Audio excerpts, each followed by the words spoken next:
مجھے قول سے غرض ہے، قائل سے غرض نہیں ہے۔ جو بھی ہو، باہر کے آپ نے سوال بھی سن لیے، یہ میری کتابوں کو سامنے رکھ کر مرتب کیے گئے تھے، میرے معروضات بھی سن لیے، یہ میری کتابوں کا اور میرے معتقدات کا لب لباب تھی اور خلاصہ تھے۔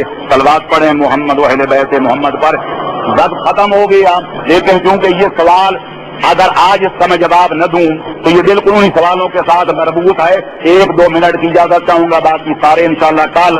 تو یہ کسی صاحب نے مجھ سے پوچھا ہے، اس پر نام نہیں لکھا ہوا، کہ سنا ہے کہ آپ دعویٰ اجتہاد کرتے ہیں اور کیا آپ کا حلقہ مقلدین بھی ہے؟ عقیدے کے سلسلے میں تقلید کا کتنا عمل دخل ہے؟ کیا آپ کو معلوم ہے کہ ایک اصطلاح ڈھکو گروہ بھی اپنا رواج میں ہے اور آپ کی عقیدت مند دیگر مومنین پر ان کے عقائد کے متعلق اعتراض کرتے ہیں، تو آپ کو دیگر علماء کے ساتھ بعض عقائد میں اعتراض ہے یعنی اختلاف ہے؟ اگر ہے تو کون سے عقائد؟ آج کل ایک اور مسئلہ بھی ہے جس پر خیر حاصل بحث ہو رہی ہے، وہ تشہد میں علی ولی اللہ پڑھنا ہے وغیرہ وغیرہ آخر تک۔ تو گزارش یہ ہے کہ جہاں تک اس بات کا تعلق ہے کہ میں مدعی اتحاد ہوں،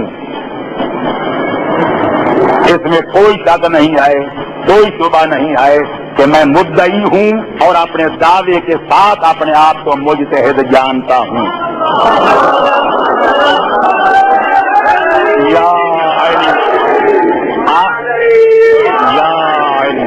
آج سے تقریباً 20 برس پہلے جب علماء پاکستان میں بڑی رزم زوروں سے رن پڑ رہا تھا اور ایک دوسرے کے خلاف بیان بازیاں تقریریں تحریریں زوروں پر تھیں، تو در نجف سیال کوٹ میں میرے خلاف ایک مولانا صاحب نے جس وقت دنیا میں نہیں آئے، خدا ان کو معاف فرمائے، میرے خلاف ایک مضمون لکھا تھا جس کو عنوان تھا بلا سند مدعی اجتہاد مولانا محمد حسین ڈھکو۔ میں نے جواب میں اور کچھ نہ کیا، میری کتاب چھپ رہی تھی جس کا نام ہے اثبات الامامت، اس کے بعد اصول و شریعت چھپی، اس کے بعد ایک اور کتاب چھپی۔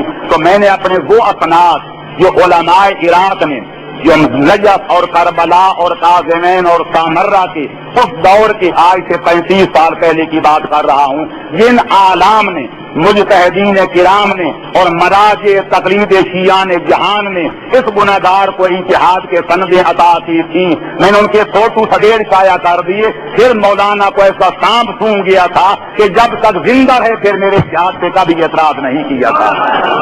تو لہذا یہ اللہ کی دین ہے تو میں کیسے انکار کروں؟ اتحاد نہ کوئی نبوت ہے، نہ اتحاد کا درجہ کوئی امامت ہے، یہ ایک ڈگری ہے۔ جس طرح ایک ڈاکٹر ہوتا ہے کہ جب وہ سند حاصل کر لے MBBS بن جائے تو اس کو سند ملتی ہے کہ یہ قابل ہے کہ لوگوں کی بیماریوں کی تشخیص کر سکے اور دوا تجویز کر سکے۔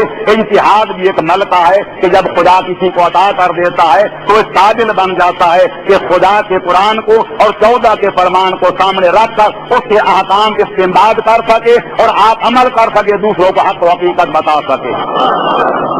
تو بحمدللہ میں اس درجے پہ فائز ہوں۔ جس کو شک ہے میں کہتا ہوں میرے ساری سندوں کو چھوڑیے، میرا وجود خود دلیل ہے کہ میں ہوں۔ جس کو شک ہے میں ہر میدان میں گفتگو کرنے کے لیے تیار ہوں۔ یا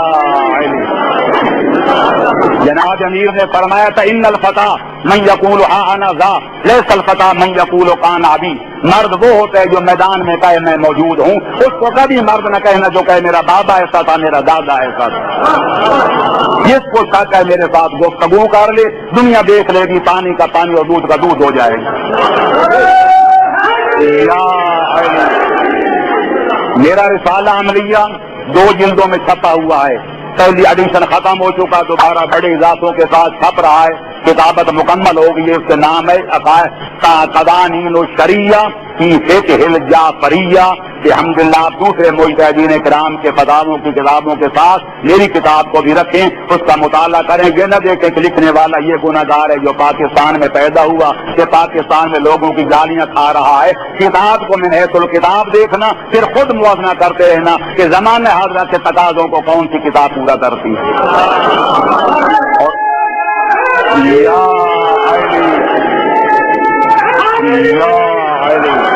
اور وہ میری کتاب میرے بحمدللہ مقلد بھی ہیں، مجھے اس بات پر کوئی فخر نہیں، کو کرنا چاہے تو آپ خود اس کی ہر آدمی کا حق پہنچتا ہے کہ جس کی مناسب سمجھے تقلید کرے، لیکن بحمدللہ ہیں۔ باقی رہے یہ بات کہ آیا تقلید اصول دین میں ہوتی ہے یا فروع دین میں؟ اصول دین میں تقلید نہیں ہوتی، تقلید فروع دین میں ہوتی ہے۔ اصول دین میں ہر بندے کو تحقیق کرنی چاہیے، پر تحقیق کا یہ معنی نہیں کہ وہ تحقیق دے کے در مادر آزاد ہو، وہ تحقیق بھی چاہیے کہ قرآن اور 14 کے فرمان کے مرکز کے ارد گرد گھومتی ہوئی نظر آئے، اپنے خیالات و قیاسات کے محور پر گھومتی ہوئی نظر نہ آئے۔ اگلی بات کہ یہ ایک رواج بن گیا کہ لوگ دھکو گروپ کہتے ہیں، یہ تو آپ کو بھی پتا ہے، مولانا سید محمد علی قائد بنے تھے 1964 میں، تو الحمدللہ 1964 میں، جبکہ میرے اکثر اعتراض کرنے والے اللہ تعالیٰ میں وجود میں بھی آئے بھی نہیں تھے، تقریباً 32 سال پہلے۔ اس وقت جب ان کو کراچی میں بنایا گیا تھا قائد، ان بنانے والوں میں یہ گنہگار بھی شامل تھا جہاں باقی علماء تھے، 10 سال ان کے ساتھ کام کیا، اس وقت بھی کہتے کہ ڈھکو گروہ والے یہ کر رہے ہیں۔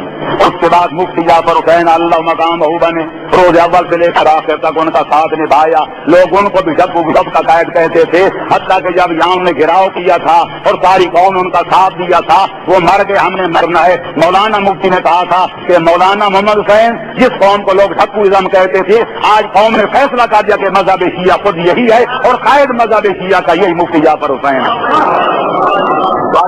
پھر قائد شہید کا دور آیا، ان کے دور میں بھی ڈھکو گروپ ان کو کہا جاتا رہا، مولانا ساجد علی شاہ صاحب قبلہ قائد بنے، ان کو بھی ڈھکو گروپ کہا جاتا رہا، لیکن اب راز نہیں کوئی راز رہا، پہلے گلستان بن گئے۔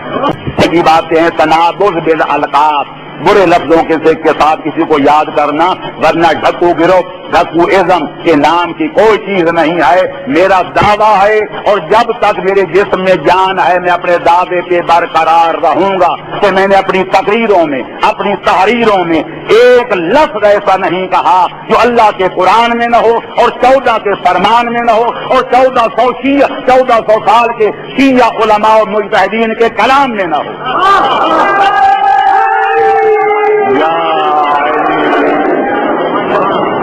جب قرآن میں ہو تو ٹھیک، میری کتاب میں وہی قرآن آ جائے تو غلط بن جائے، باقی کتابوں میں حدیث ہوں تو صحیح، جب میری کتاب میں نقل ہوتے آ جائیں تو کفر بن جائیں، وہی علماء کے فتاوی ان کی کتابوں میں ہوں تو وہ ٹھیک ہوں، لیکن جب میری کتابوں میں ہیں تو قابل اعتراض بن جائیں۔ پھر بات یہی ہے کہ عین الرضا عن کل عیب قلیلۃ کما ان عین السخط تبدی المصابیہ، کہ دوستی والی آنکھ کو دوست میں عیب نظر کوئی نہیں آتا، کہ دشمن کی آنکھ کو دشمن میں کوئی خوبی نظر نہیں آتی۔ میں تو یہی کہوں گا ہم کہاں کے دانا تھے، کس ہنر میں یکتا تھے، بے سبب ہوا غالب دشمن آسماں اپنا۔